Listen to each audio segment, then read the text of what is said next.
पश्चिम बंगाल में चुनावी नतीजों के बाद सियासी तापमान कम होने के बजाय और बढ़ता नजर आ रहा है। राजधानी कोलकाता के दिल में आधी रात को जो कुछ हुआ उसने कानून व्यवस्था और राजनीति दोनों पर गंभीर सवाल खड़े कर दिए हैं। ऐतिहासिक न्यू मार्केट इलाके में बुलडोजर एक्शन की खबर सामने आई है, जहां कथित तौर पर तृणमूल कांग्रेस के एक दफ्तर को निशाना बनाकर ढहा दिया गया। इस घटना के बाद से इलाके में अफरा तफरी मच गई है और व्यापारियों में भी डर का माहौल बन गया है। मंगलवार यानी कि 5 मई को देर रात सामने आए वीडियो में देखा गया कि कुछ लोग बुलडोजर लेकर पहुंचे और दुकानों के आसपास तोड़फोड़ शुरू कर दी। बताया जा रहा है कि मुख्य निशाना टीएमसी का न्यू मार्केट यूनियन दफ्तर था, जिसे पूरी तरह गिरा दिया गया। हालांकि इस कार्रवाई को लेकर अब तक आधिकारिक तौर पर पूरी तस्वीर साफ नहीं हो पाई। क्या ये प्रशासनिक कार्रवाई थी या राजनीतिक टकराव का नतीजा, इस पर अभी सवाल कायम है। घटना जिस इलाके में हुई वो सिर्फ एक बाजार नहीं बल्कि शहर की पहचान है। न्यू मार्केट, जिसे हॉग मार्केट के नाम से भी जाना जाता है, वर्षों से व्यापार और पर्यटन का बड़ा केंद्र रहा है। ऐसे में आधी रात को अचानक बुलडोजर चलने की खबर ने स्थानीय दुकानदारों को हिलाकर रख दिया।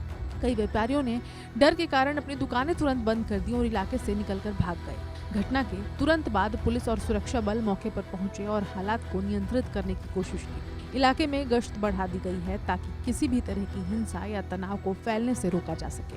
हालांकि स्थानीय लोगों का कहना है कि जो कुछ हुआ वो अचानक और बेहद तेजी से हुआ, जिससे उन्हें संभलने का मौका तक नहीं मिला। इस पूरे घटनाक्रम ने राजनीतिक रंग भी ले लिया है। तृणमूल कांग्रेस की नेता महुआ मोइत्रा ने इस पर तीखी प्रतिक्रिया दी है। उन्होंने सोशल मीडिया प्लेटफॉर्म एक्स पर वीडियो शेयर करते हुए सीधे तौर पर बीजेपी पर निशाना साधा। उन्होंने तंज कसते हुए लिखा कि कोलकाता का ऐतिहासिक न्यू मार्केट बंगाली परिवर्तन का आनंद ले रहा है। उनके इस बयान से साफ है कि टीएमसी इस घटना को राजनीतिक बदले की कार्रवाई के तौर पर पेश कर रही है। टीएमसी के अन्य नेताओं ने भी आरोप लगाया कि चुनावी नतीजों के बाद विपक्षी दल के कार्यकर्ताओं को डराने और दबाने की कोशिश की जा रही है। हालांकि भारतीय जनता पार्टी की ओर से इस मामले में अभी तक कोई आधिकारिक प्रतिक्रिया सामने नहीं आई है। ये घटना ऐसे समय में हुई है जब पश्चिम बंगाल में हाल ही में आए चुनावी नतीजों ने राजनीतिक समीकरण पूरी तरह बदल दिया है। सत्ता परिवर्तन के बाद अक्सर तनाव की खबरें सामने आती ही हैं, लेकिन राजधानी के इतने संवेदनशील और व्यस्त इलाके में इस तरह का बुलडोजर एक्शन कई सवाल खड़े करता है। क्या ये कानून के तहत की गई कार्रवाई थी या फिर सियासी टकराव का नया चेहरा है?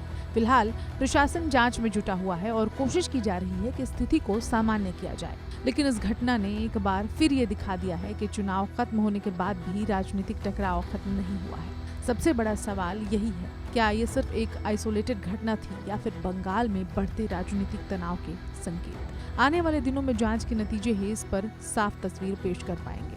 अब तक के लिए इतना ही, लेकिन अपडेट्स पर हमारी नजर बनी हुई है। देखते रहें वन इंडिया हिंदी।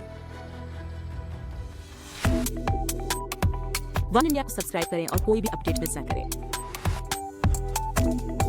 अभी वन इंडिया ऐप डाउनलोड करें।